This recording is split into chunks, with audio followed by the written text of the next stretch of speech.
אתם אנשים כשרים, אך לא לזאת הייתה כוונתי. נכון אתם אנשים כשרים, אך לא לזאת הייתה כוונתי.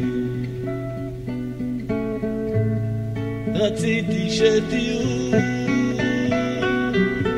כחיות הנועמות בים לילות שלמים, כחיות הנועמות בים לילות שלמים, כחיות הנועמות בים לילות שלמים, כחיות הנועמות בים לילות שלמים.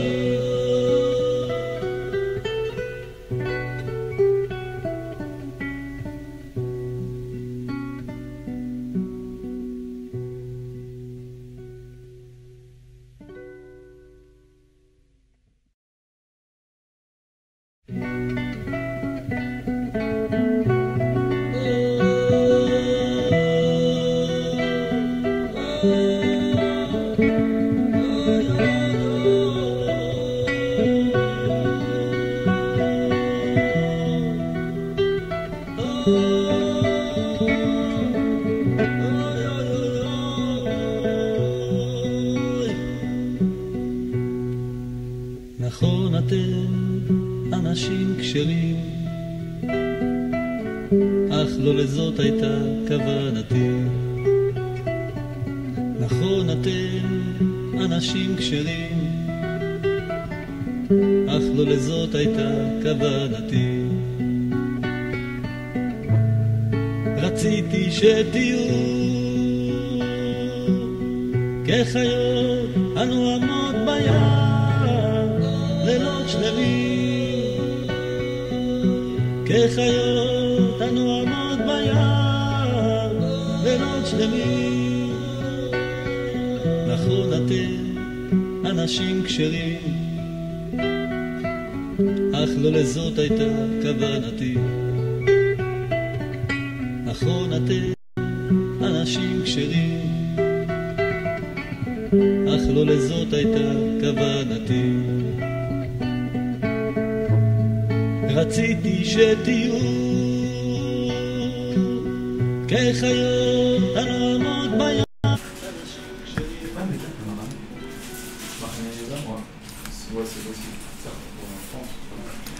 Shavua tov les amis, content de vous retrouver, bracha ve'atzlacha, une bonne semaine. D'Azrat Hashem, beaucoup de yeshuot, beaucoup de délivrance, on va y arriver, faites pas de soucis. Hashem ne va pas faire faillite. Vous n'allez pas vous faire de soucis. Rabbi Nachman l'a dit, j'ai déjà gagné. Donc on est tranquille. Juste il faut de la patience, c'est tout. Et fois les mains pour Chaya Myriam.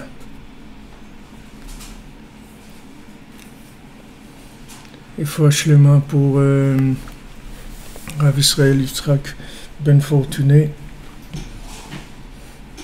Puis Lilou Nishmat. J'avais noté. Il y a un petit garçon, Un petit garçon qui est décédé là. Raphaël Gaon. Ben Erzala. Il est décédé, Lilou Nishmat. Ouais. Ouais, le Nishmat. Lilou Nishmat aussi, Shoshana Bat Eliezer, Liliane Bat Retsiba. Pour la tzlacha de Yitzhak Ben Zora.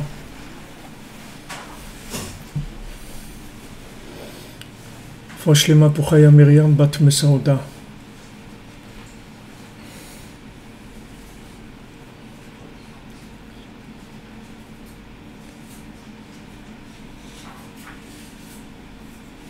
Voilà, bonne ouverture, comme il dit notre ami Elion.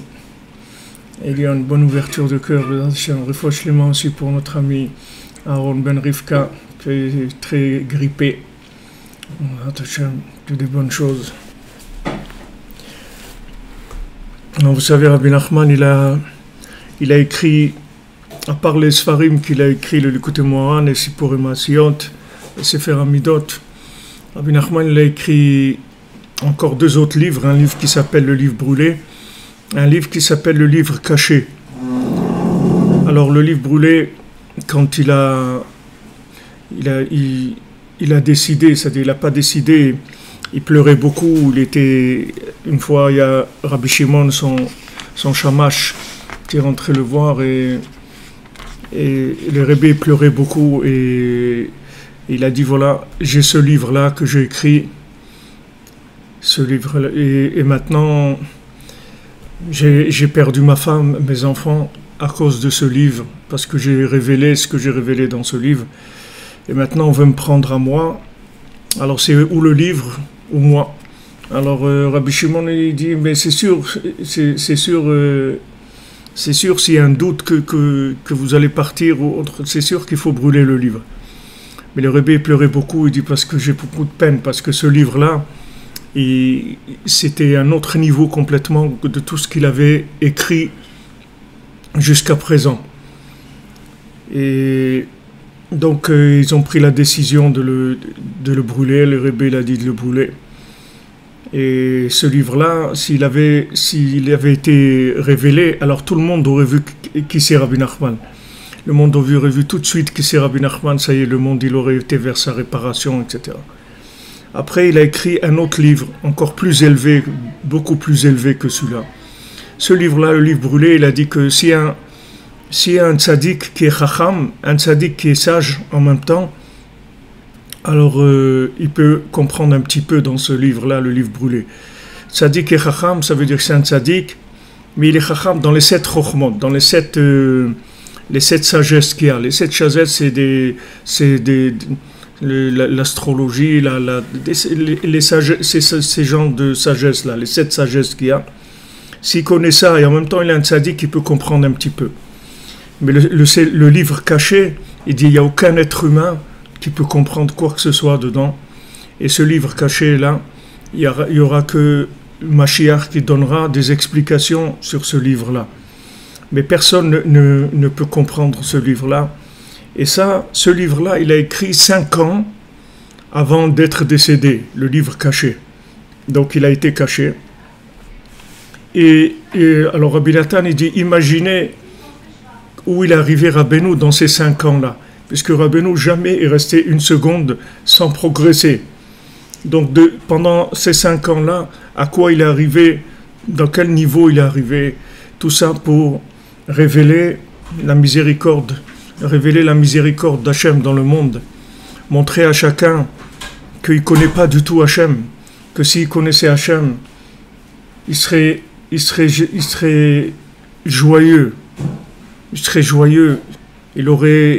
il vivrait complètement libéré, complètement soulagé de tous les nerfs, de tout ce qu'il y a de désagréable dans le monde. Il serait soulagé de tout ça parce que il saurait que Hachem, en fait, il est que miséricorde.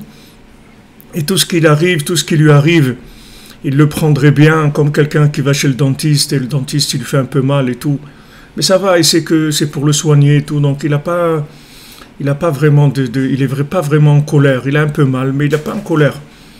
Alors ça enlèverait complètement la révolte, la colère, la haine, tout ça disparaîtrait si les gens ils avaient conscience de cette miséricorde. Mais cette conscience-là, c'est pas une conscience intellectuelle, c'est une conscience dans le cœur, une conscience vécue.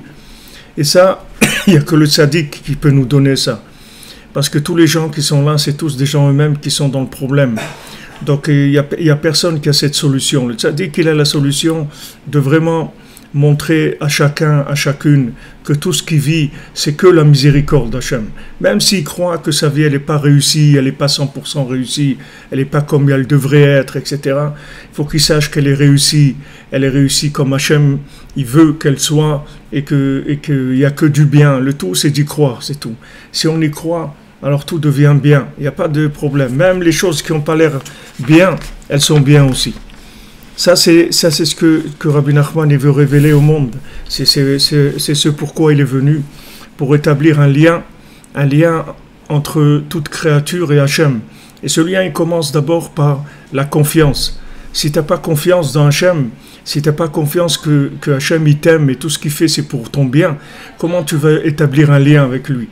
Comment tu veux établir un lien avec quelqu'un que tu crois que tu es énervé sur lui parce que tu gagnes pas assez d'argent ou ton conjoint ne t'aime pas assez ou tes enfants ne te respectent pas assez ou tes voisins ils versent leurs poubelles devant chez toi ou n'importe quoi, où il y a du terrorisme, si tu crois que maintenant et lui il fait ça parce que il t'en veut ou il veut te punir ou des choses comme ça, tu peux pas avancer. Tu ne peux pas établir un lien avec lui, même si tu vas venir parler avec lui, même si tu vas faire Hitbo des doutes. Pour que tu fasses Hitbo des doutes comme il faut que tu sois conscient que Hachem t'aime. Si maintenant tu n'es pas conscient de ça, comment tu vas lui parler? Tu vas venir parler avec quelqu'un que tu te dis, ouais, mais quand même, c'est dur, il me fait des trucs durs, etc. Hachem, il fait rien de dur. Seulement, tu ne peux pas comprendre comment ça marche maintenant. Et avec la Emouna, tu peux arriver à accepter les choses et à ce que les choses s'adoucissent. Et quand tu parles avec Dieu, alors tu lui parles de ça. Tu lui dis, voilà, moi Hachem, j'ai pas la Emouna pour vivre ces choses-là dans la joie et tout. C'est dur pour moi. Et alors, montre-moi que c'est bien, parce que sinon je peux pas. Sinon je peux pas. Comme je crois que c'est Rav Israël Cardonner, une fois il priait à Hachem parce qu'il n'avait pas de manteau. Il n'avait pas de manteau pour l'hiver. En Ukraine, avant, c'était pas comme maintenant. Maintenant, il y a le réchauffement de la planète. Voilà, aujourd'hui, il fait moins 14 à Ouman. Mais avant, cette période-là, c'était moins 40, moins 45 à Ouman. Quelqu'un qui n'avait pas de manteau, ça veut dire qu'il ne peut pas sortir, Bichlal, il ne peut pas sortir dehors. Et ces gens-là, sans manteau, ils allaient faire Hitbo des doutes. Ils restaient 4-5 heures dans la forêt, à moins 40, ils sautaient, il fallait sauter et bouger sans arrêt. Si quelqu'un il s'arrêtait une minute, ses oreilles, elles gelaient, il gelait complètement. Alors il demande à Hachem, il dit, regarde, ou tu me donnes un manteau, ou tu me donnes la conscience que je sache que j'en ai pas besoin. Mais je peux pas rester comme ça. Parce que moi, je crois que j'ai besoin du manteau. Alors, comme je crois que j'ai besoin du manteau, je souffre. Alors, ou tu me montres que j'ai pas besoin de manteau, ou tu me donnes un manteau, mais ne me laisse pas comme ça. Sois gentil, s'il te plaît. Je te demande pas le manteau, spécialement. Mais d'accord, tu veux pas me donner le manteau, ça veut dire que c'est bien. Mais montre-moi que c'est bien. Parce que là, j'arrive pas à comprendre ça. Alors voilà, ça c'est un dialogue de quelqu'un en même temps qui croit dans Hachem, qui est sûr, mais d'un autre côté, il voit sa difficulté à vivre cette émouna là. Alors il en parle avec Dieu, il lui dit voilà s'il te plaît. Alors on continue dans notre étude sur la Torah Nunbet, sur Eretz Israël. On va finir Bezat Hachem aujourd'hui, et donc Blineder, demain on commencera la Torah Nun Gimel, qui n'est pas très longue, et ensuite on rentrera Bezat Hachem pour un temps très long dans la Torah Nun Dalet, qui nous prendra sûrement plusieurs mois, si ce n'est pas plusieurs années, parce qu'elle est très très longue et elle est extraordinaire. Il y a tout dedans, c'est une merveille. Donc ici on était jeudi dans... Oui, on avait expliqué le principe de Domé, celui qui vit en Eretz Israël, il ressemble à quelqu'un qui a un Dieu, et celui qui vit en dehors d'Eretz Israël, il ressemble à quelqu'un qui n'a pas de Dieu. Ça veut dire il dit le Rav de Tchérin, que celui qui vit en Eretz Israël, même si tu vois que apparemment il n'est pas religieux, sache qu'il est connecté à Dieu. Il est connecté parce que c'est une terre de connexion. C'est une terre de connexion qui est indépendante du niveau de la personne. C'est complètement indépendant du niveau de la personne. Et vous serez surpris en Israël de voir... Il a raison, monsieur Dan Rudy. Il dit, c'est pas le réchauffement de la planète, c'est le réchauffement des enseignements du tzaddik. C'est ça qui réchauffe le monde. Il a raison, Chazak, monsieur Dan. Alors, il dit que celui qui vient en Eretz Israël, en fait, il est branché. Alors, du fait qu'il est branché, il a la connexion avec Dieu, donc il a tout ce qu'il faut pour pouvoir faire ce qu'il y a à faire. Maintenant, il n'arrive pas à faire la Torah comme il faut, ou il n'arrive même pas à faire la Torah, ça va venir. Lui, ses enfants, ses petits-enfants. C'est pour ça qu'en fin de compte, en Israël, tout le monde deviendra Breslev. C'est une question de temps. C'est tout. Rabbi Nachman, il a dit, les premiers, c'est-à-dire après le monde entier, mais tout le monde deviendra Breslev, c'est-à-dire tout le monde va parler avec Dieu. Tout le monde deviendra Breslev, c'est pas appartenance à un groupe politique, c'est de parler avec Dieu, d'avoir un cœur de chair, un cœur qui est ouvert à Hachem, qui est ouvert à l'autre, qui ressent des choses. Et celui qui habite en dehors d'Eretz Israël, il ressemble à quelqu'un qui n'a pas de Dieu. Ça veut dire qu'il dit que apparemment il ressemble à quelqu'un qui est religieux, mais Béhémet, il n'a pas de Dieu, parce qu'il est hors connexion. Même s'il est religieux et tout, mais il est hors connexion.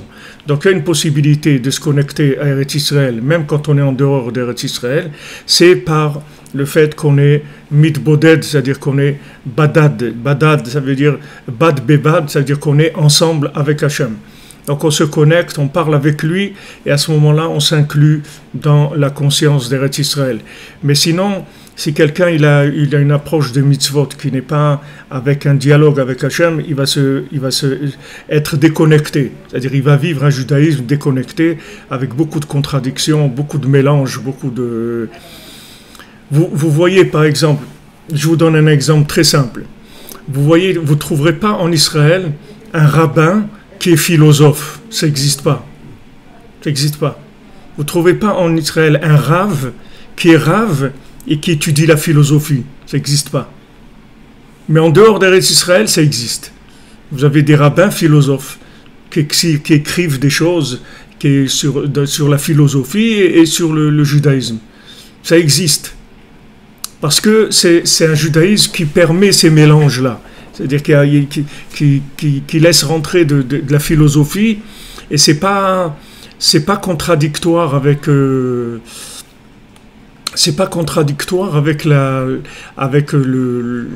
sa Torah.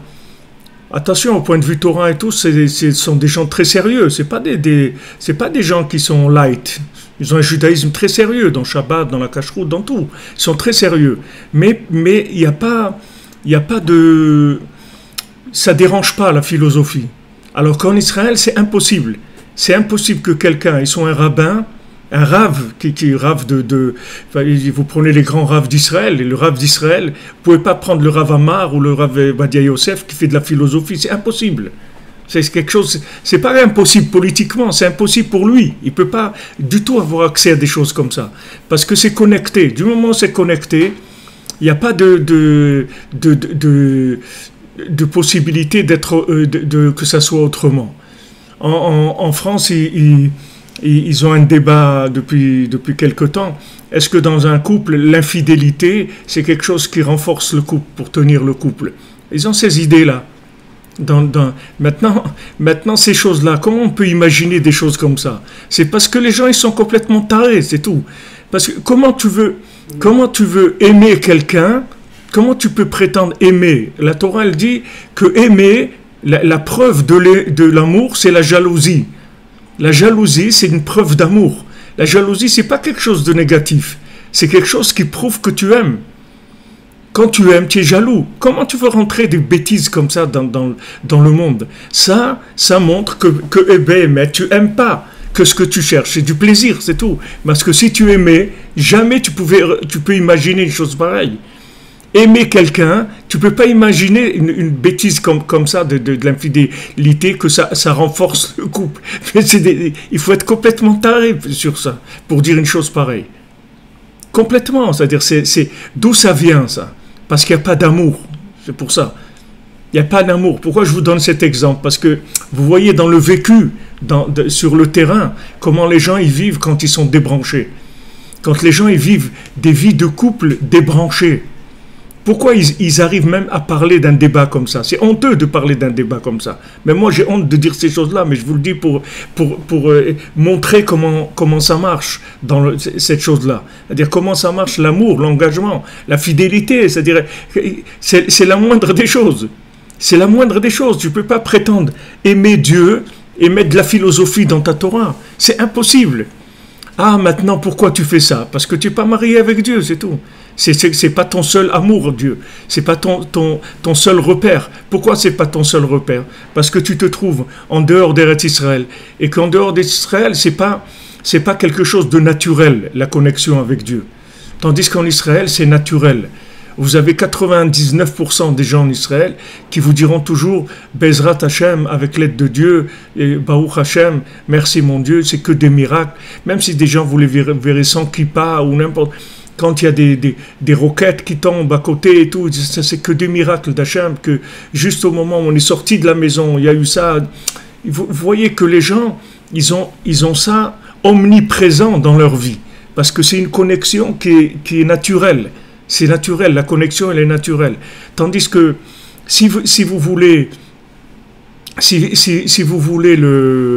en dehors d'Eretz Israël, il faut que vous fassiez de bodédout tous les jours et vraiment très sérieusement pour rester connecté. C'est comme le principe du roaming dans le téléphone, vous voyez, le roaming, c'est-à-dire quand vous vous trouvez en dehors de votre pays, alors quand vous téléphonez, au lieu que ça téléphone direct, ça passe par votre pays et après ça téléphone. Donc ça coûte plus cher parce que ça passe par un autre serveur et après ça va vous trouvez, par exemple, vous êtes en Israël, maintenant vous quittez Israël, vous allez dans un autre pays, vous allez en Roumanie par exemple, vous voulez téléphoner à quelqu'un, alors ça va téléphoner en Israël et d'Israël ça va téléphoner en Roumanie. Donc ça passe par quelque chose de dévié. Alors en dehors d'Eretz Israël, c'est comme ça. Il y a une déviation. Donc il faut recréer, remettre en place le contact tout le temps. Alors quand vous voyez des débats comme ça, qui sortent à la télévision, vous dites, mais attends, mais c'est un monde de fous. Les gens ils commencent à discuter sur ça. Ils commencent parce que c'est des gens qui sont débranchés, parce qu'ils ne savent pas qu'est-ce que c'est un couple.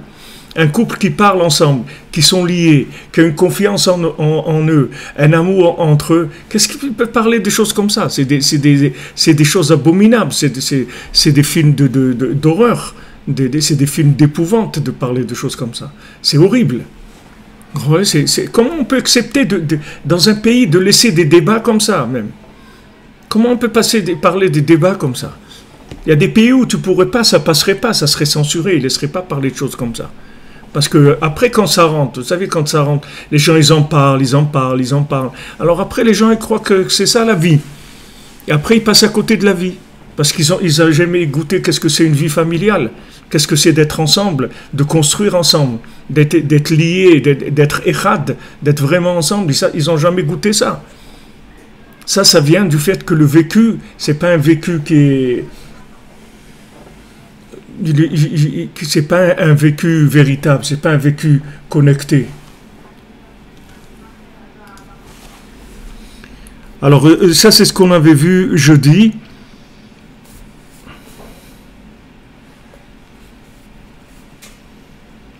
Alors il dit il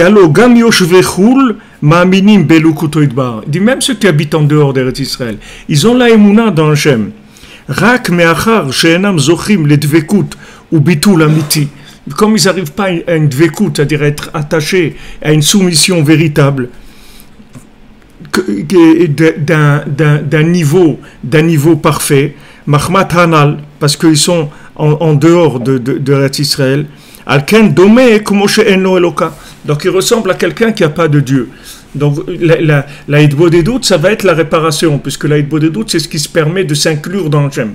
Donc on a absolument besoin de la hitbodedut, beaucoup plus en dehors d'Eretz Israël encore qu'en Eretz Israël. Combien on a besoin de ça, de s'isoler, parce que les forces d'attraction, les forces de distraction, elles sont beaucoup plus fortes qu'en Eretz Israël. Beaucoup plus fortes. Vous verrez en Israël, c'est les forces d'attraction de la bêtise, des bêtises, elles sont beaucoup moins fortes qu'en dehors d'Eretz Israël. Même quand il y a des choses en Israël, des trucs de jeu, des trucs de... Ça n'a pas l'intensité des choses qui est en dehors d'Eretz Israël. Parce qu'il y a toujours une conscience. Il y a toujours une conscience d'Hachem. Elle est naturelle, la conscience d'Hachem. En dehors d'Eretz Israël, il faut tout le temps renouveler. Il faut tout le temps. C'est mécanique.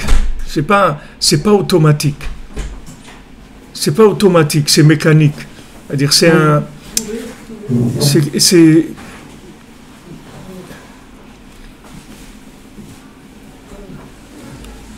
Vous comprenez, mécanique, ça veut dire il faut pédaler pour que ça marche.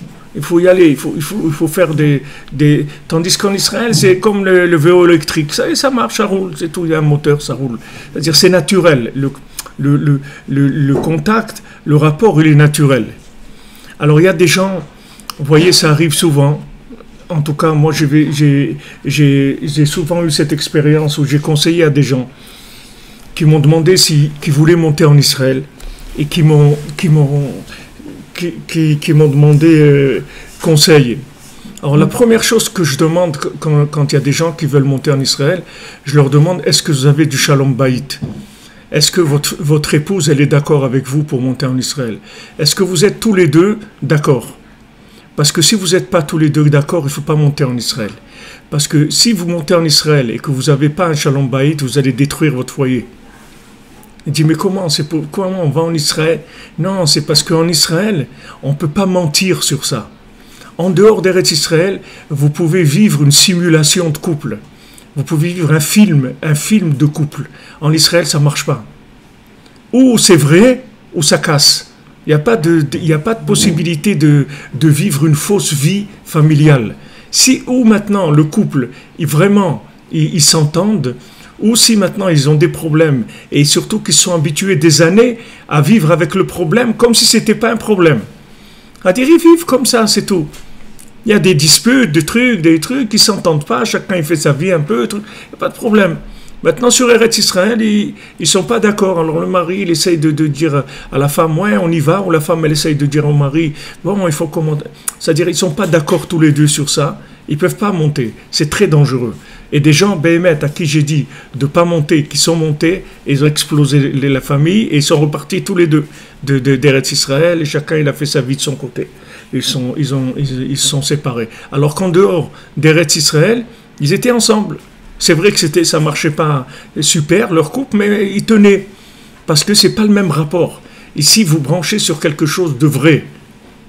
Tout ce que vous allez faire en Israël, c'est vrai. L'argent, c'est du vrai argent. C'est pas de l'argent plastique. C'est du vrai argent. Si même vous avez une carte de crédit en Israël, mais c'est pas une carte de crédit. Parce que vous avez avancé de l'argent pour utiliser une carte de crédit. C'est pas une carte de crédit. Une carte de crédit, c'est comme son nom l'indique, c'est une carte pour avoir du crédit. Ici, non. On te dit, tu veux une carte de crédit? Ok. Combien tu veux mettre dans cette carte de crédit? C'est des cartes chargées à l'avance. C'est-à-dire, vous mettez 10 000 shekels, par exemple, de côté, pour la carte de crédit, ils sont bloqués. Et voilà, votre carte de crédit, vous pouvez aller jusqu'à 10 000 shekels. Mais en fait, vous avez avancé l'argent pour la carte de crédit. Donc, c'est pas une carte de crédit. Parce que ça n'existe pas, la carte de crédit, ici. Ici, une carte de crédit, c'est un mode de simulation pour payer, venir avec un morceau de plastique, si tu ne veux pas avoir des espèces sur toi, tout, c'est tout. Mais ce n'est pas la carte de crédit comme c'est en dehors d'Israël. En dehors d'Israël, vous avez paiement différé, trucs, toutes sortes. Il n'y a pas ici paiement différé. Vous pouvez faire des crédits, mais il faut toujours que vous ayez l'argent de ce que vous dépensez avec la carte de crédit. Sinon, ça ne passe pas. Vous ne pouvez pas payer. Donc, en Israël, le mensonge, il ne passe pas. Ça ne passe pas. C'est tout. Vous voyez que même le système économique, voilà, il y a quelques années, ils ont enlevé les découvertes, les trucs. Il n'y a pas, c'est fini. Il n'y a pas de découverte. Tu as de l'argent, tu n'as pas, il n'y a pas. Il n'y a pas. Ils ont enlevé ça. Maintenant, ça revient un petit peu. Ils essayent d'arranger. Mais c'est une terre vraie. C'est tout. C'est une terre vraie et le comportement, il doit être vrai. Donc celui qui a des problèmes de choses dans sa vie qui ne sont pas très vraies, alors il faut qu'il s'arrange un petit peu avant de venir. Ou bien qu'il soit prêt à prendre des claques pour se remettre en place. Il va souffrir pour se remettre en place. Il faut qu'il soit prêt à souffrir. Mais s'il vient ici, il croit que son mensonge, il va arriver à le continuer, ça ne va pas continuer du tout. Ça ne marche pas. Le mensonge, il ne marche pas. Alors quand des gens ils ont des problèmes en Israël, des problèmes de couple, il faut savoir que s'ils étaient en dehors d'Israël, leur problème, il serait peut-être caché.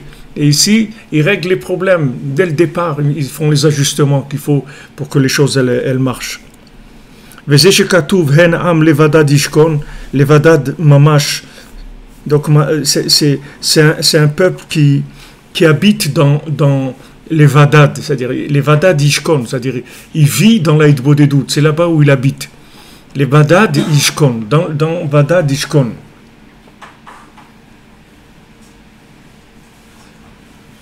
וזה זוכים על ידי התבודדות כנ"ל. וכן כתיב, השם בדד ינחנו ואין עמו אל נחר. Voilà, c'est écrit Hachem Badad Yanchenu. Hachem seul Yanchenu, c'est-à-dire qu'il n'y a que Hachem qui nous Yanchenu, ça veut dire qui nous dirige.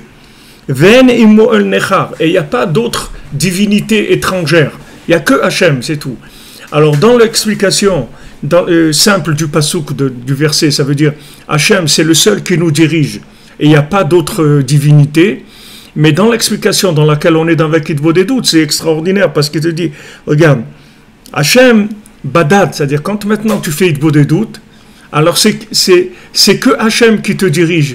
Et il n'y a pas un Dieu étranger qui peut rentrer dans ta vie. Ça veut dire que tu ne vas pas commencer à croire dans l'argent, tu ne vas pas commencer à croire dans ta force personnelle, tu ne vas pas commencer à croire dans le voisin, dans le cousin, dans celui-là, dans l'autre. Tu vas croire que dans Hachem. C'est tout.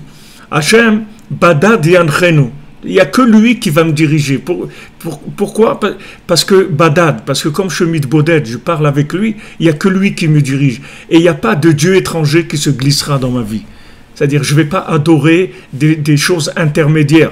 Je ne vais pas croire dans ça ou dans ça ou dans ça. Il n'y a que Dieu, c'est tout. Après, le reste, c'est des manifestations extérieures des éléments.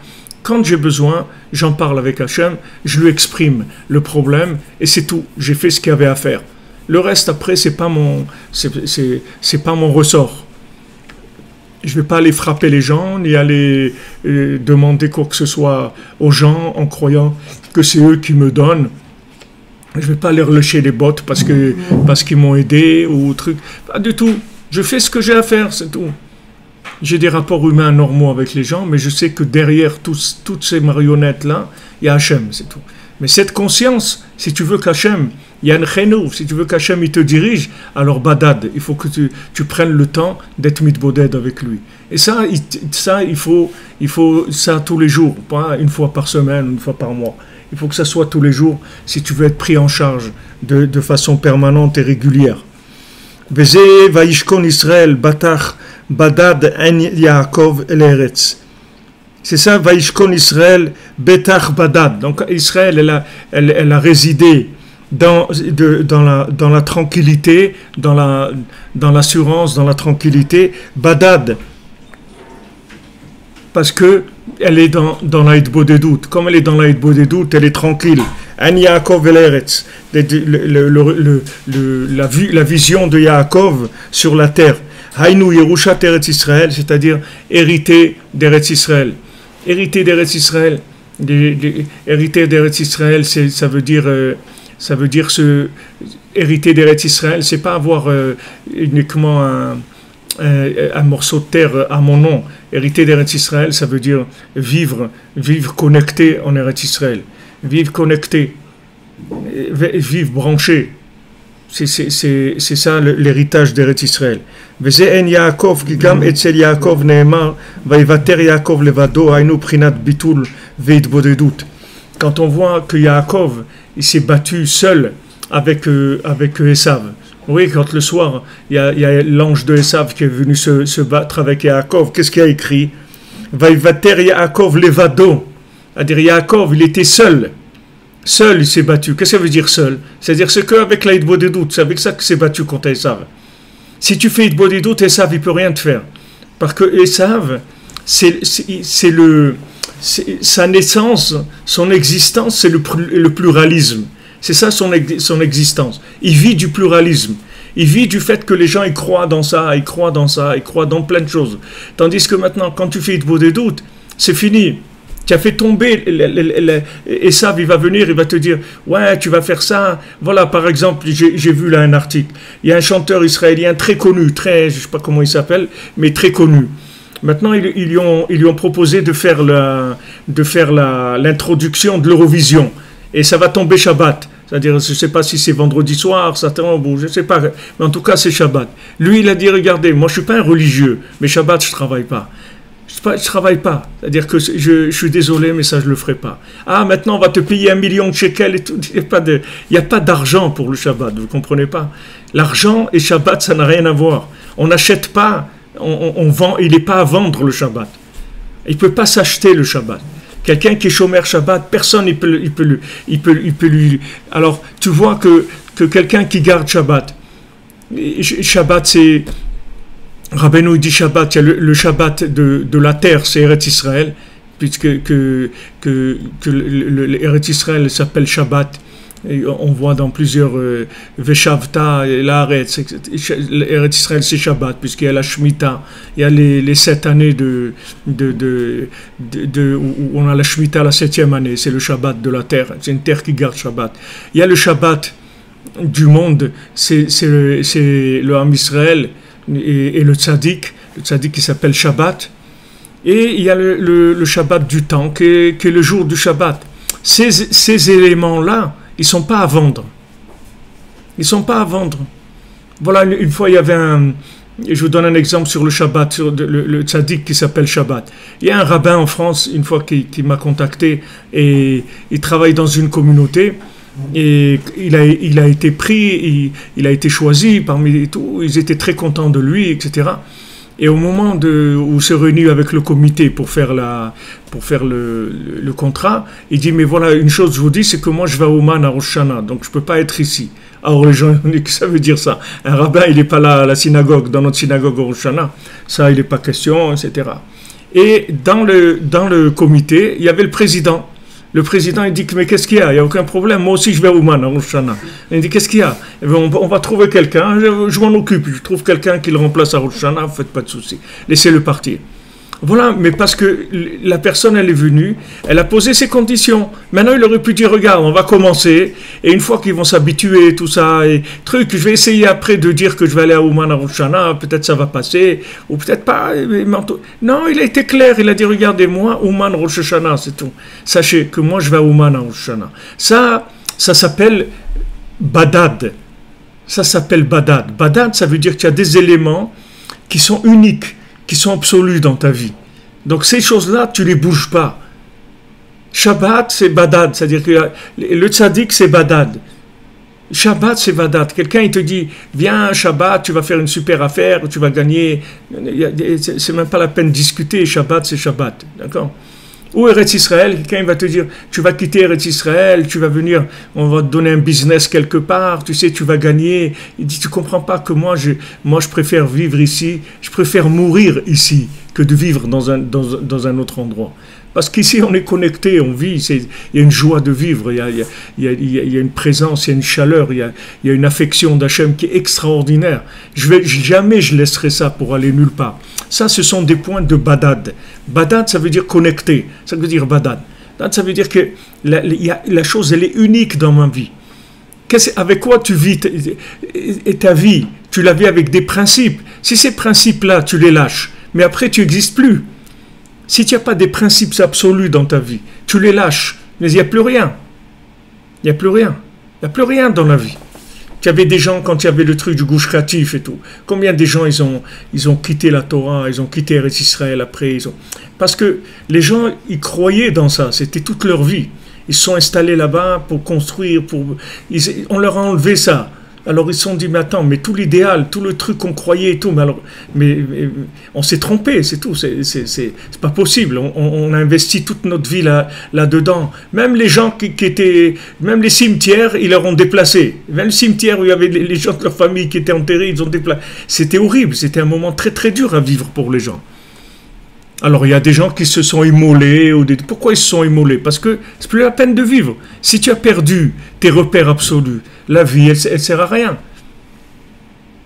Alors il y a des gens par exemple qui ont une vie de couple où ils s'aiment. Mais maintenant il y a un qui perd la tête ou lui arrive n'importe quoi, alors il quitte, il s'en va.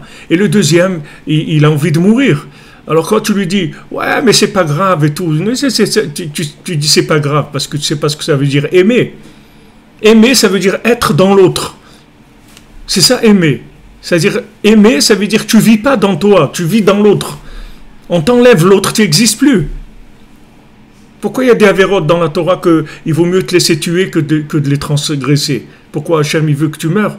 Hachem, il veut que tu vives. Et tu dis non, il y a un règle vers l'Yahavo. Ces choses-là, si tu les transgresses, il vaut mieux que tu meurs que de transgresser ces choses-là. Alors, pourquoi? Parce que ces points-là, c'est des points de déconnexion totale d'Hachem.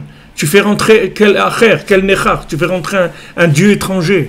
À Ouman, justement, Rabbeinu, pourquoi il est enterré à Ouman? Pourquoi ces 30 000 qui sont morts là-bas? Ces 30 000, ils sont morts parce qu'on a voulu les convertir. C'est-à-dire les gens qui avaient là-bas, c'est Ganté, je ne sais pas comment il s'appelait, Ganté. Ils sont venus et ils ont voulu convertir à la Vodazara tous les juifs qui allaient là-bas. Il a fait une espèce de dé comme ça, et de petite tente, il a mis la Vodazara, et celui qui se prosternait, il restait vivant. Il n'y a personne qui s'est prosterné. Il a égorgé tout le monde, les hommes, les femmes, les enfants, tout le monde. Tout le monde avait là-bas une rivière de sang. Rien, il n'y a personne qui a accepté. Parce que, pourquoi maintenant il faut se laisser tuer plutôt que de faire de la Vodazara? Parce que si tu vis avec ça après, ta vie, c'est plus une vie, tu t'es déconnecté, c'est fini. Tu t'es déconnecté, tu vas vivre comme quoi? Comme quelqu'un de déconnecté, tu vas vivre quoi? Tu vas faire semblant de vivre, c'est pas intéressant. Donc Hachem, il te dit, regarde, si tu touches ces points-là, tu vas être déconnecté, c'est fini, donc il vaut mieux mourir. Il vaut mieux mourir parce que tu vas conserver ta connexion avec Hachem, tu vas aller directement proche d'Hachem et tout, tandis que si tu vas là-bas, tu vas te déconnecter. Donc tu vois que ce qui s'appelle la vie, c'est la connexion. C'est quand tu arrives au bout, à l'extrême, tu vois là où on te dit le choix, on te dit, regarde, vaut mieux que de ne pas vivre que de vivre non connecté. Voilà, la Torah te le dit. Donc tu vois que c'est ça la vie. Qu'est-ce qui s'appelle la vie? C'est d'être connecté.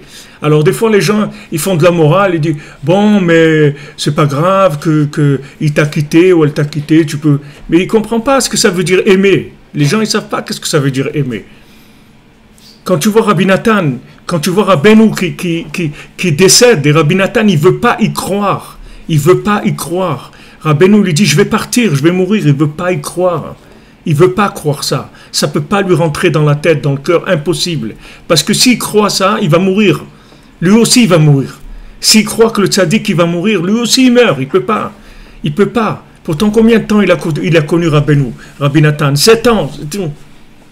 7 ans. Rabbi Nathan, il a connu Rabbeinu. Il a connu Rabbeinu à l'âge de 22 ans. Quand il avait 29 ans, Rabbeinu est décédé. Donc Rabbeinu lui a dit, je pars, je vais mourir. Rien, il ne voulait pas croire. Impossible. Et après que Rabbeinu est décédé, Rabbi Nathan, il était perdu complètement. Pendant 1 an, il était comme un zombie comme ça. Sa tête, il ne savait plus où elle était. Il était perdu. Pourquoi? Parce qu'il a vécu un véritable amour avec Rabbeinu. Il a vécu cet amour, il vivait en lui. C'est pas un rapport, voilà, je vais chez un rave, il me dit de la Torah, ou il me dit... Non, c'est pas ça. C'est que le lien, il était total, c'est l'inclusion totale. C'est ce que je vous explique dans cette Torah, ce que Rabbeinu nous explique. Aimer, ça veut dire être la chose. C'est ça, aimer. C'est être l'autre. C'est ça, aimer. C'est être inclus dans Hachem. Être Hachem. C'est ça, aimer. Et c'est ce que Hachem, il veut.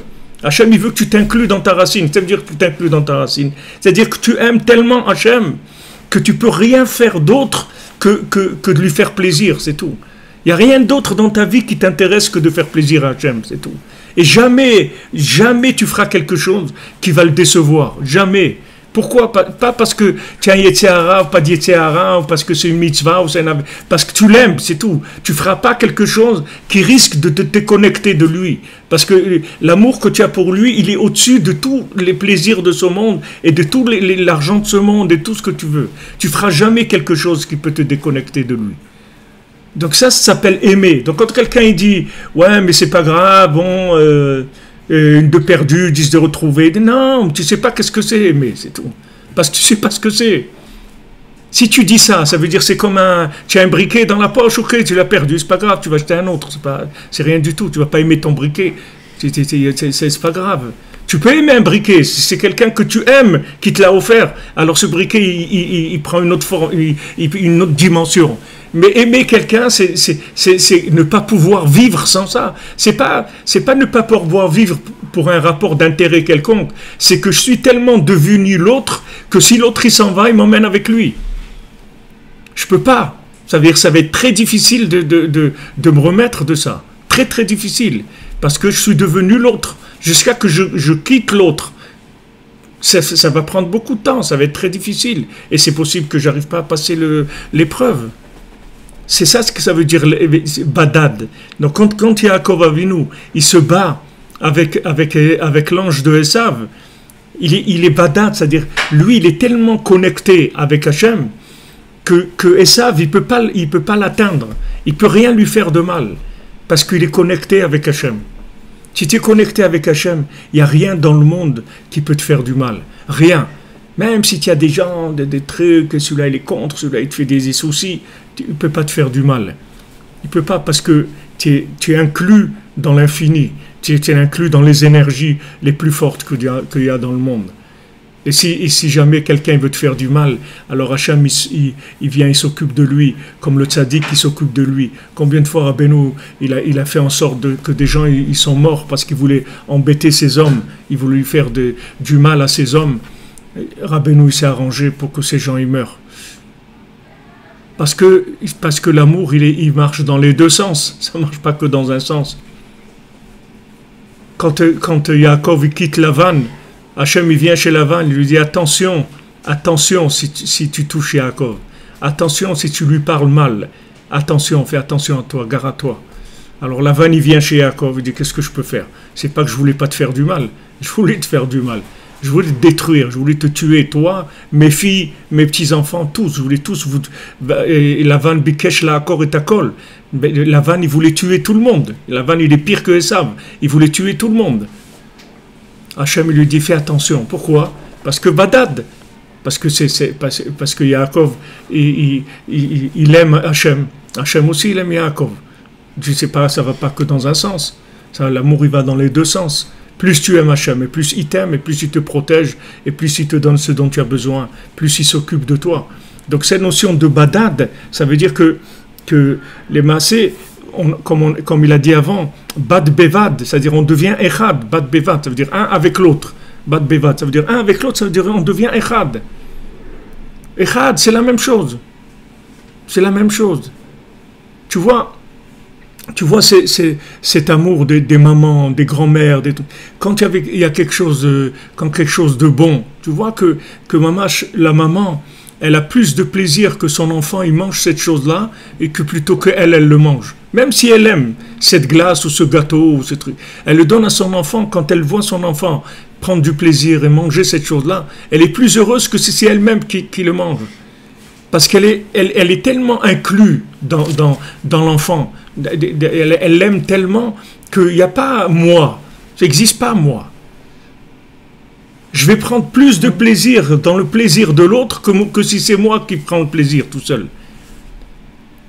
J'ai plus plaisir à ce que l'autre il soit bien, plus que si moi je suis bien.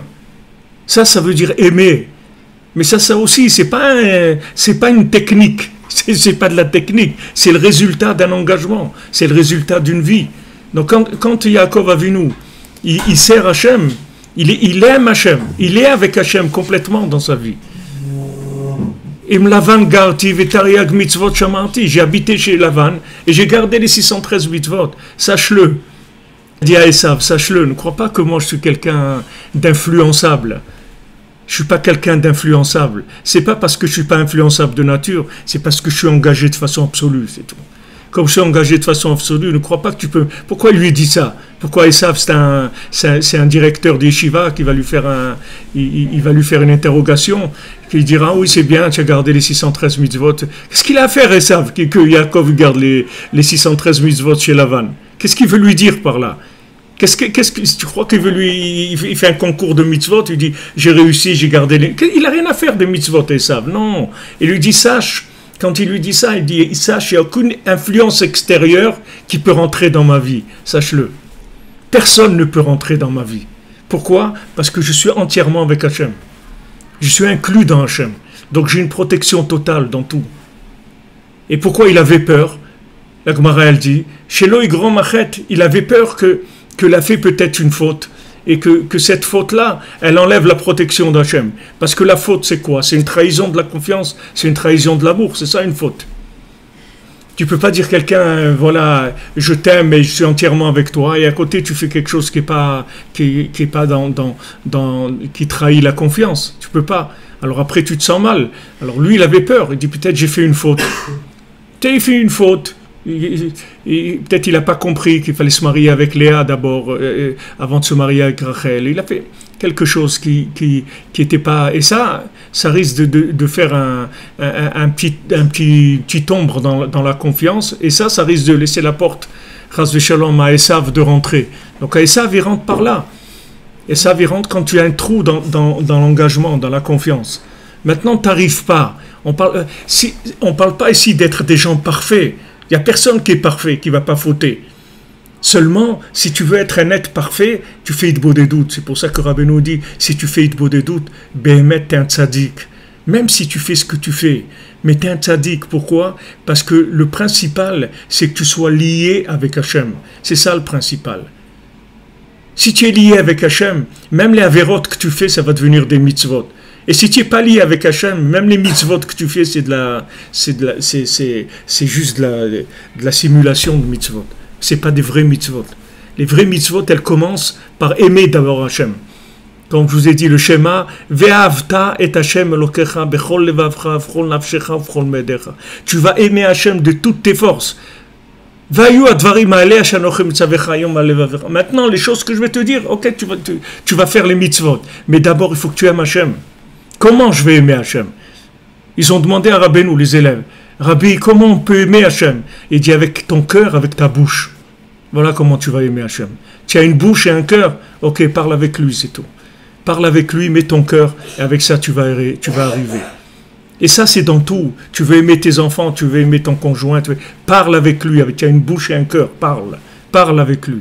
Mais parle franchement, pas des discussions de manipulation, pas des discussions pour manipuler ça, je vais lui dire, voilà, on va passer un Shabbat chez ta mère, comme ça, il va me faire ça, comme ça, pas de la manipulation, du cœur, du vrai, quelque chose de vrai, avec du cœur, et tu verras que tu vas construire l'amour. C'est comme ça qu'on construit l'amour.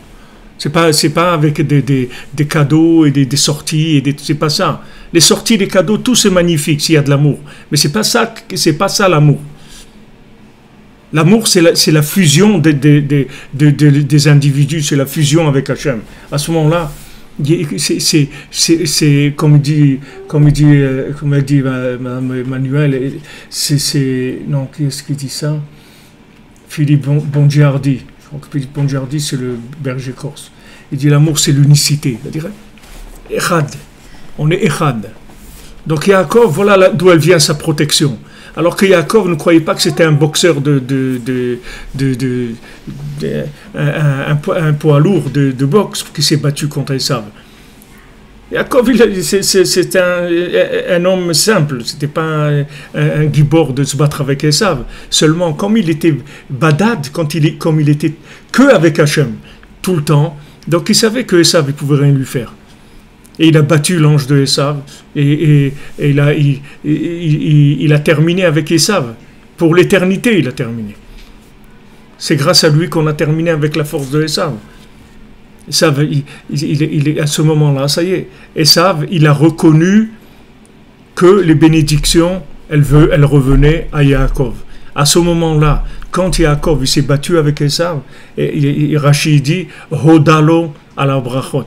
Il lui a dit les bénédictions, c'est à toi, c'est vrai. C'est vrai que c'est à toi.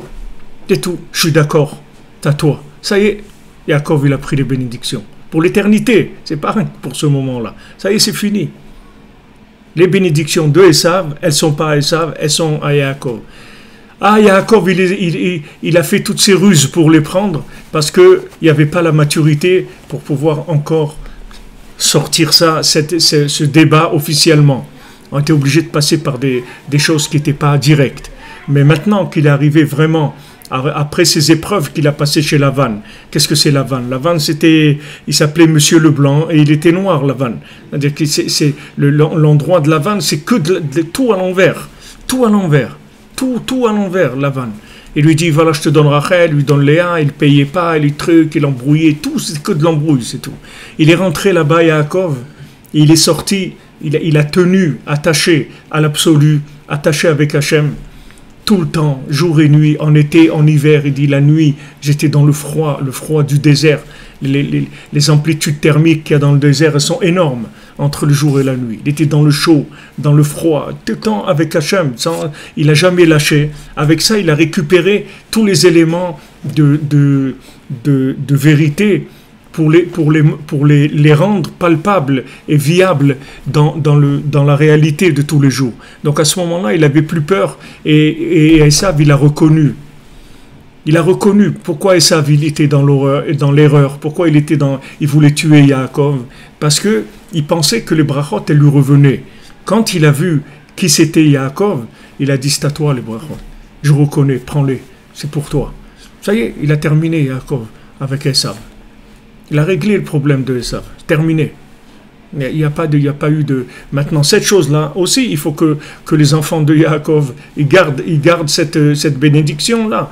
Si les enfants de Yaakov ils continuent à faire Idbo des doutes, ils auront le même effet qu'avec Esav, c'est la même chose. Et on n'a pas besoin de l'Idbo des doutes de Yaakov, on n'a pas besoin d'aller vivre chez Lavan et de faire... Nous, on a des petites choses, ça va être chez nous. Des tout petites épreuves de quelques secondes, c'est tout. Et avec ça, on a réglé.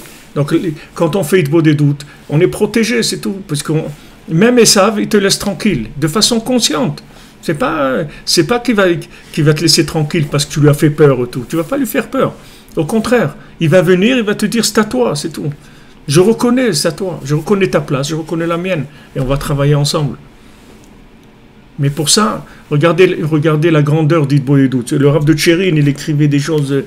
Le Rav de Tchérin, c'est un très très grand Rav, c'est un grand tzaddik, c'était un homme de très grand niveau de Torah, et il a beaucoup eu de peine parce qu'il n'a pas vraiment été proche de Rabbi Nathan. C'est un contemporain de Rabbi Nathan, mais il a eu beaucoup de peine qu'il n'a pas été proche de Rabbi Nathan. Donc il a écrit après beaucoup sur le Likutei Halachot, il a écrit un résumé de tout le Likutei Halachot qui s'appelle Otsara Ira, où il fait un résumé du Likutei Halachot par sujet.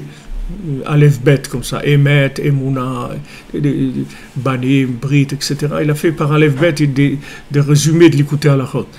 Il a eu beaucoup de peine qu'il n'a pas eu le mérite d'être vraiment proche de Rabbi Nathan. Mais lui, c'est un Gaon dans la Torah.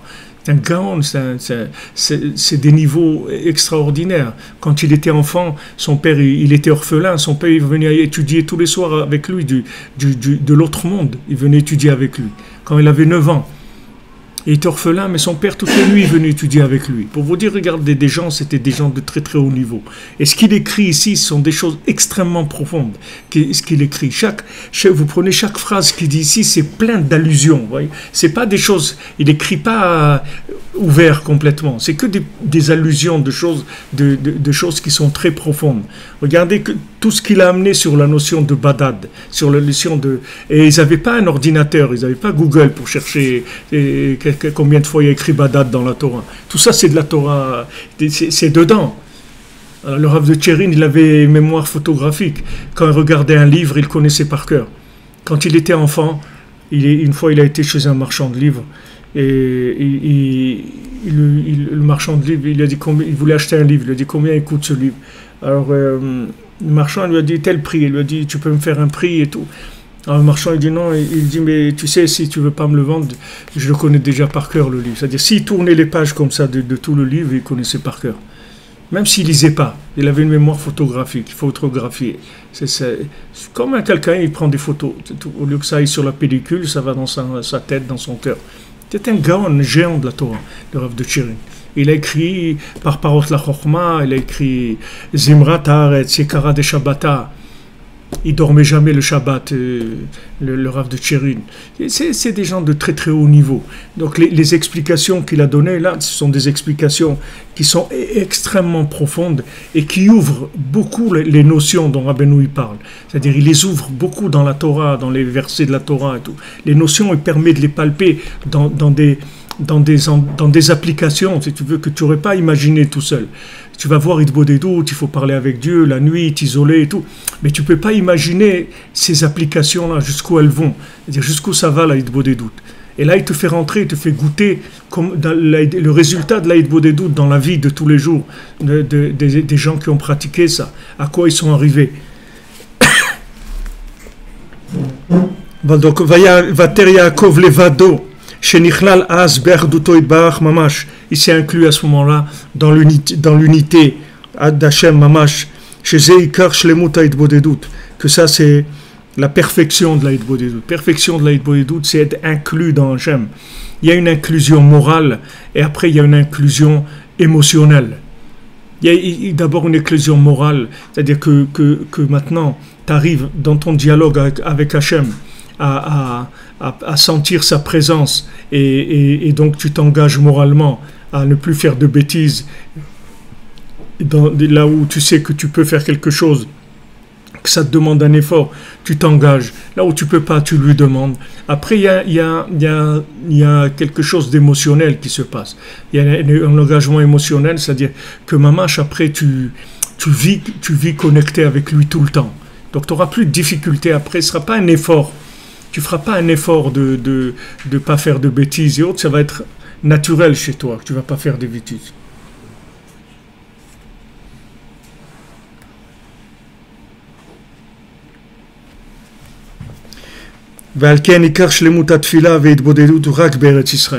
Pourquoi il dit que la prière parfaite, c'est que en Eretz Israël. La Hitbodedut parfaite, c'est que en Eretz Israël. Alken Eretz Israël, Iprinat Olam Haba. C'est pour ça que Eretz Israël, c'est une prina de l'autre monde. C'est pas tout à fait ce monde. C'est un monde intermédiaire. Comme vous prenez Shabbat, c'est Me'en Olam Haba. Shabbat, c'est pas tout à fait ce monde, puisqu'on ne fait pas les 39 travaux. Donc c'est ce monde, mais c'est pas ce monde non plus. Et vous prenez le tzaddik qui s'appelle Shabbat aussi. C'est un homme, mais c'est pas un homme. C'est Isha Elohim. C'est un homme de Dieu. C'est un homme divin. C'est un homme, mais il est divin. Le Shabbat, c'est un jour, mais divin. Eretz Israël, c'est une terre, mais elle est divine. Ce sont des endroits qui sont inclus dans l'infini, déjà. Donc, quand tu rentres dans ces endroits, tu rentres dans des endroits d'inclusion dans l'infini. Valken Eretz Israël, Iprinat Olam Haba Kanal, comme à Pamim qu'on a vu, Kikar Zebitul, Zehabitul, Ve'advekut Bishlemut, Yizkula Olam Haba, Shuprinta Ain Loraata. Parce que grâce au bitul, à l'annulation, à la soumission à Hachem, de façon parfaite, c'est ça qui donne accès au monde futur d'Ain Loraata, c'est-à-dire donner accès à un monde que tu ne peux même pas imaginer ce que c'est, parce que c'est le monde de l'infini. Tu ne peux pas savoir ce que c'est, parce que tu es dans un monde fini. Tu ne peux pas savoir qu'est-ce que c'est le monde de l'infini. Vivre dans un monde de l'infini, pas dans le monde fini, le monde de l'infini, tu ne peux pas savoir, parce qu'il n'y a aucun œil qui voit ça ici. Tu pourras voir ça dans l'autre monde, mais ici tu ne peux pas voir ça. Donc tout ce que tu vas faire ici comme effort pour t'inclure dans Hachem, c'est ça qui te donnera l'accès au monde de l'infini après. Parce que tout, ça sera tout echad, c'est-à-dire dans l'autre monde, il n'y a que un, c'est tout. Il n'y a pas d'autre chose que Hachem. Il n'y a que Hachem, il n'y a rien d'autre. Alors celui qui s'habitue dans ce monde, plus tu t'habitues d'abord tu crois, tu te dis c'est Hachem. Quelqu'un il te fait des soucis, ou tu as des problèmes, il te manque la parnassa, il te manque, ou ton conjoint il te crie, il te fait la tête, ou tu as acheté un pantalon et le gars il a marqué la taille 40 alors qu'il fait 54 ou 38. C'est Hachem, c'est tout, c'est Hachem, il n'y a que Hachem, c'est tout. Je crois ça, même si je ne suis pas au niveau dans l'émotionnel, dans le vécu, mais je crois en ça. Je le dis Hachem. Je sais que c'est toi, parce que maintenant je vais retourner changer mon pantalon, et quand je vais retourner le changer, je vais rencontrer quelqu'un là-bas, et je vais lui parler de Oman ou de trucs, il va venir à Oman, et je vais me rendre compte que derrière tout ça, il y a un plan énorme, derrière tout ce qui se passe dans ma vie. Le fait que j'ai la Emouna, ça suffit pour déclencher toutes les choses. Parce que j'ai la Emouna, c'est tout. Je dis, c'est impossible que Hachem il me mette dans ce monde et sans parnassa. C'est pas possible. Hachem il me dit de fonder un foyer, d'avoir des enfants et j'ai pas de parnassa. Mais c'est pas possible. Il y a quelque chose on attend quelque chose de moi et quelque chose qui doit se passer. Si Hachem il veut comme ça veut dire que je dois chercher quelque chose. Je dois faire. Voilà. Et tu fais quoi? Hitbodedut, c'est tout. Tu fais Hitbodedut pour. C'est pas que maintenant quand tu vas faire Regardez la grandeur de la Hitbodedut. C'est pas parce que maintenant, dans la Hitbodedut, j'ai demandé à Hachem quelque chose que je vais l'obtenir. C'est parce que je me suis isolé avec lui que je vais l'obtenir. C'est pas parce que j'ai demandé. C'est parce que comme je me suis isolé avec lui et je lui montrais que ma référence unique c'est lui, c'est ça qui va m'amener la délivrance. C'est pas ce que je vais demander. Ce que je vais demander c'est juste une répercussion. Mais le écart de la Hitbodedut c'est l'isolement avec Hachem. La disponibilité de cœur et de temps avec Hachem. C'est tout. La parole après c'est quelque chose d'accessoire par rapport à ça. C'est pas le principal. Le principal, c'est d'aller vers lui, de s'inclure dans lui. Ça va te délivrer. Ça va t'amener toutes les échouantes. Même des choses que tu ne sais pas. Comme Rabbeinu dit sur la paracha qu'on a lu. Toutes les maladies que j'ai mis en Égypte, je mettrai pas sur toi. Ki ani Hashem rofeera, parce que je suis Hashem ton médecin. Alors Rabbeinu pose la question, il dit si toutes les maladies tu ne vas pas me les donner, pourquoi tu as besoin de dire que je suis ton médecin? Un médecin c'est pour soigner un malade, mais si tu m'as dit que toutes les maladies, tu ne mettras aucune maladie sur moi, pourquoi tu me dis Keani Hashem Rofecha? Alors Rabbeinu l'explique, parce que des fois quelqu'un il peut avoir une maladie et guérir sans qu'il le sache. Il est tombé malade et il a guéri et lui il ne sait pas qu'il est passé par cette maladie du tout. Hachem, en même temps, il a fait qu'il était malade et enfin il a guéri et lui il ne savait pas. C'est ça qui en est Hachem Rochevera. C'est-à-dire je te soigne sans que tu saches que tu es malade, Bichlal, sans que tu as su que tu es passé par cette maladie-là. Tout ça, ce sont des éléments qui viennent de l'inclusion. Donc le principal de la Hitbodedut, c'est ce côté où je vais vers Hachem. C'est une attitude de toute la journée après. C'est-à-dire quand il se passe quelque chose, je sais que c'est Hachem. Je sais que c'est Hachem. Des fois tu cherches quelque chose et tu ne sais pas où tu l'as mis. Et voilà, tu le trouves tout de suite. Mais dans un endroit où tu aurais pu mettre des heures, tu dis merci Hachem, merci que parce que si Hachem il voulait te laisser, tu aurais mis 2 heures à trouver tes clés, tu serais arrivé en retard. Ou tu aurais fait ton porte-monnaie ou n'importe quoi. Tu aurais pas su où ça se trouve, c'est tout. Donc c'est une attitude, c'est-à-dire tu sais que chaque chose qui se passe, c'est lui qui est derrière ça. Le fait maintenant que c'est ta référence unique, c'est ça même qui amène la délivrance. C'est pas la prière que tu as faite. La prière c'est après. Mais si la prière sans ça, ça ne sert à rien. La prière, elle ne vaut rien du tout. La prière, elle doit venir de la conviction que En od milevado, il n'y a que lui, c'est tout. Il n'y a rien d'autre dans le monde. Il n'y a que lui. Et si maintenant il veut que ça soit comme ça, c'est lui qui veut, c'est tout. Moi, je ne sais rien. Moi, je ne comprends rien. Moi, j'avance, c'est tout. Je ne sais rien. Moi, je fais mon moment d'Hitbodedut, comme il dira Rabbeinu, le reste de la journée, sois besimcha, sois content, ta journée, elle est réparée, c'est tout. Parce que du moment où tu as mis la dose de connexion, c'est réparé, c'est tout. Comme si tu as chargé la batterie de la voiture, elle peut rouler toute la journée, tu roules, c'est tout, c'est fini. Tu as fait ce moment, tu t'es isolé avec Hachem, tu as rendu ta journée Echad. Tout ce qui se passe dans la journée, c'est inclus dans Echad. C'est tout, tu es protégé, tu es béni, tu as tout ce qu'il faut. Et même Esav, il te dit, sois béni. Lui-même, il te bénit. Yaakov, il lui a dit, non, je ne pars pas, je veux que tu me bénisses. Il dit quoi? Bénis-moi. Pareil que tu me dis, c'est à toi les bénédictions. Toi, de ta bouche, je veux que tu me bénisses. Et bien, Esav, il le bénit. Et ça, on peut arriver, Bezrat Hashem, tous les jours. Alors voilà, on a fini ce passage. Et demain, on commence, Bezrat Hashem, la Torah, Nun Gimel 53, dans l'Écoute Moharan. Ceux qui ont l'Écoute Moharan traduit en français, elle est dans l'Écoute Moharan. Ceux qui l'ont pas, on sera ensemble et on avance. Batzlacha les amis. Bonne journée, merci de votre présence, merci d'être là. Et voilà, et on va faire notre gala Ouman pour créer cette Hitbodedut près de Rabbeinu, pour créer un centre où on peut se retrouver et commencer à vivre les enseignements du tzaddik, proche de sa yeshiva, proche de son kever. Alors, tous ceux qui peuvent participer à ce gala ou diffuser ce que vous pouvez faire, ça, vous aurez un mérite énorme, Bezrat Hashem.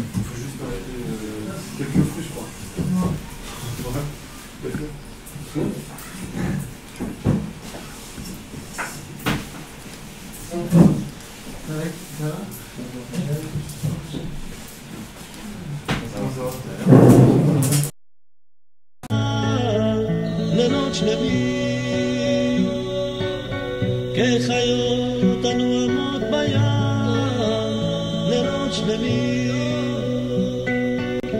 כחיות הנועמות בים, לילות שלמים.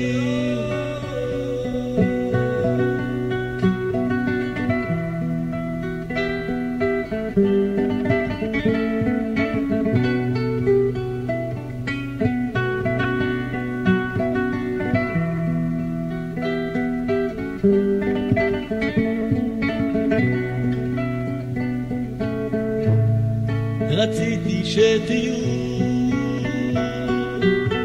כחיות הנועמות בים, לילות שלמים, כחיות הנועמות בים, לילות שלמים, כחיות הנועמות בים, לילות שלמים.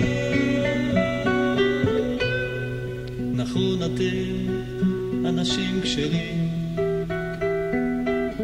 אך לא לזאת הייתה כוונתי. נכון אתם אנשים כשרים, אך לא לזאת הייתה כוונתי. רציתי שתהיו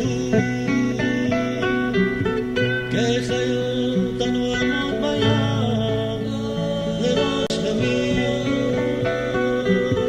כחיות הנועמות בים, לילות שלמים, כחיות הנועמות בים, לילות שלמים, כחיות הנועמות בים, לילות שלמים.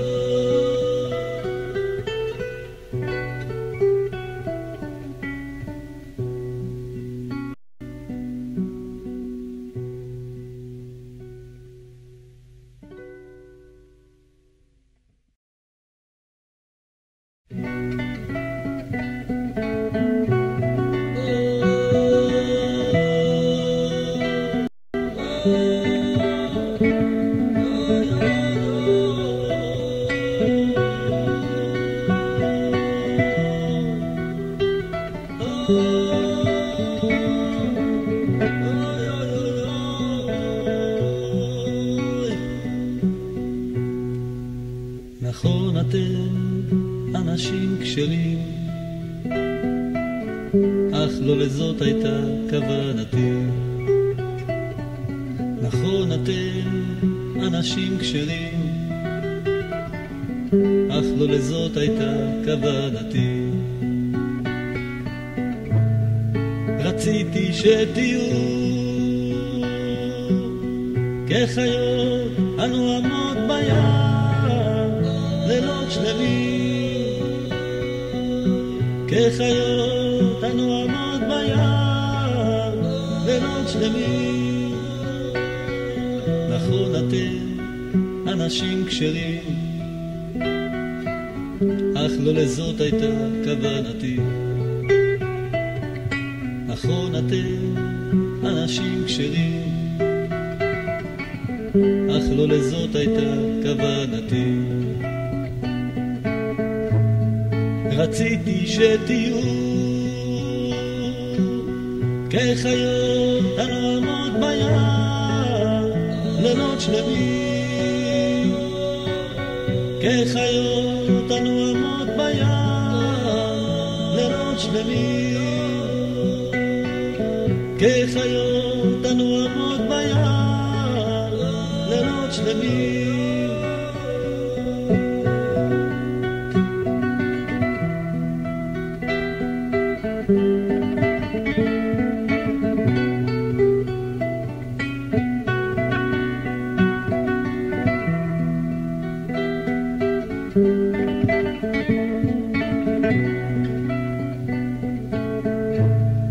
רציתי שתהיו כחיות הנועמות בים, לילות שלמים, כחיות הנועמות בים, לילות שלמים,